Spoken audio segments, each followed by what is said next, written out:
یہ فیض صاحب کی برسی تھی تو مجھے میرے ایک دوست جب باسٹن میں ہے نجم بخاری انہوں نے مجھے انوائٹ کیا تھا کہ بھئی آپ آ جائیں آج شام ہمارے ساتھ گپ شپ لگاتے ہیں. جب میں ادھر گیا تو نجم بخاری تھے ہی نہیں. تو فیملی سے میں نے پوچھا کہ کہاں ہیں تو وہ کہہ رہا تھا کہ فیروز ملک ایک سندھی دیش کے ایکٹیوسٹ ہے وہ ان کے ہاں گئے ہیں. خیر بہر صورت جب میں ادھر تقریباً 5-10 منٹ بیٹھا رہا تو اس دوران وہ نجم بخاری آ گئے. میں کہا بھئی کہاں گئے تھے؟ وہ کہتے ہیں یار وہ فیض صاحب کی برسی تھی تو فراز صاحب لندن سے آئے تھے تو ادھر تشریف فرما دے تو ہم بھی ادھر بیٹھ گئے ان کے ساتھ گپ شپ لگاتے رہے. میں کہا یار تو ایسا کیوں نہیں کرتے کہ ادھر چلے جائیں؟ وہ کہ بھئی ہاں یہ تو بڑا اچھا آئیڈیا ہے. میں اور وہ نجم بخاری دونوں واپس وہ فیروز ملک فیروز نام تھا ان کا ان کے ہاں گئے تو ادھر کسی نے اعلان کر دیا کہ ایک دوسرا کوہاٹی آ گیا ہے. اچھا مجھے وہ کوہاٹی کے نام سے مجھے میرا تعارف ہوا تو وہ فراز صاحب نے کہہ دیا کہ اس کوہاٹی کو ادھر بھیج دے. تو میں سائڈ میں کوہاٹی کا وہ فراز صاحب کے ساتھ بیٹھ گیا. اب اس دوران ایک شخصیت تھی عباسی یا عباس نام تھا اس کا جو بعد میں نوائے وقت میں بھی لکھتے تھے.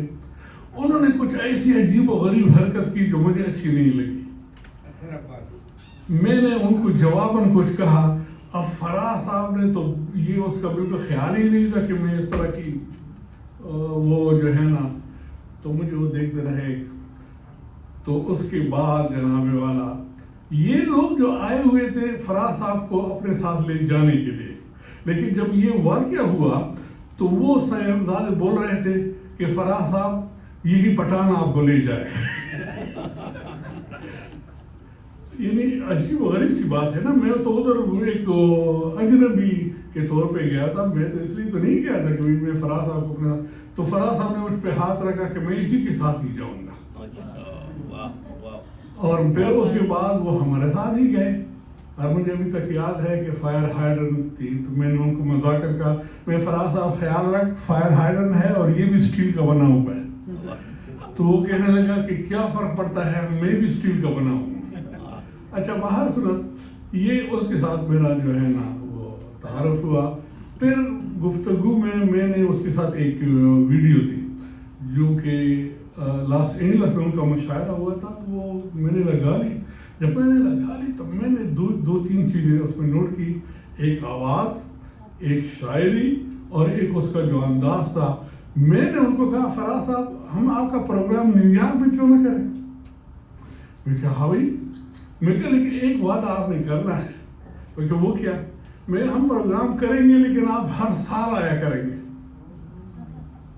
15 سال متواتر اس کا ہم نے مشاعرہ کیا.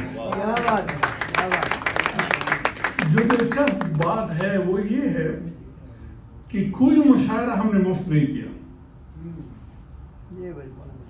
کوئی مشاعرہ اس کے بعد تو پھر وہ خلیل وغیرہ جتنے بھی لوگ آئے انہوں نے مفت مشاعرے ہم نے یہ اور واقعی لوگ ایک دفعہ تو ہم نے جہاد میں کیا جس پہ ہم نے $200 پر رکھے تھے. اور رفیق جان کے آئی فاؤنڈیشن کے لیے اگر آپ اس پہ اگر کسی کو یاد ہو. اچھا یقین جانیے کہ اتنے لوگ آئے تھے کہ ہمیں ان کو جو ہے نا وہ بیچارے جو تھے وہ جہاد والے چھوڑ نہیں رہے تھے. اس لیے کہ ان کے ساتھ ہمارے 300 لوگوں کا وہ ہوا تھا تو 300 ہی لوگوں سے زیادہ لوگ آئے. باقی جو اس کی جو پاپولیرٹی تھی جو فورس تھی کہ بھی لوگ آ جائے ہم نے اخبار میں دے دیا. اس کے بعد پھر ہم نے کبھی نہیں دیکھا کہ ہمارے حال برا نہ ہو. اتنے لوگ آتے تھے اور پیسوں کے ساتھ $15 ہوتے تھے. یا وہ ایک دفعہ ان کو بھی ہم نے بلایا ہوا تھا. وہ خاتون شاعر آپ نے نام بول گیا کھانا بھی نہیں ہوتا تھا صرف فراز صاحب کو سننے کے لیے اچھا باہر سوال وہ ایک تھا وہ خاتون شاعرہ تھی. وہ جب آئی تو نگر نے ان کو پہچانا نہیں تو پروین شاکر تو ہماری فیملی وہ گیٹ پہ بیٹھی ہوئی تھی تو انہوں نے ان کو کہہ دی بھائی پیسے. تو کیا کس چیز کے پیسے؟ اوکے بھائی مشاعرہ ہے $15 کا وہ $15 اس کا فیس ہے، کیونکہ آپ مجھے نہیں پہچانتی. نہیں میں نے تو آپ کو نہیں پہچانا. تو کیا بھائی میں پروین شاکر ہوں، میں پاکستان سے آئی ہوں، آپ لوگوں نے مجھے انوائٹ کیا تھا اور وہ کینیڈی ایئرپورٹ سے ڈائریکٹ مشاعرہ آئے گا. اچھا باہر صورت فراز صاحب کی کیا، میں نے یہ کبھی نہیں دیکھا کہ ہم نے مشاعرہ کیا ہو اور ہال نہ بھرا ود پیمنٹ. اس کے بعد تو پھر لوگوں نے جو ہے نا کیا نام ہے بغیر فری مشاعرے کرنے شروع کر دیے.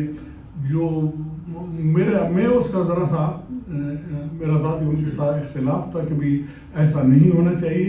یہ شاعر ہے، ہم اگر اس طرح کریں گے تو ہم اس قابل ہو جائیں گے کہ ہر سال بڑے اچھے پروگرام کرتے ہیں. اچھا آخر میں بس اجازت چاہتا ہوں، پھر بات کریں گے کہیں اگر موقع ملا. اوکے خدا.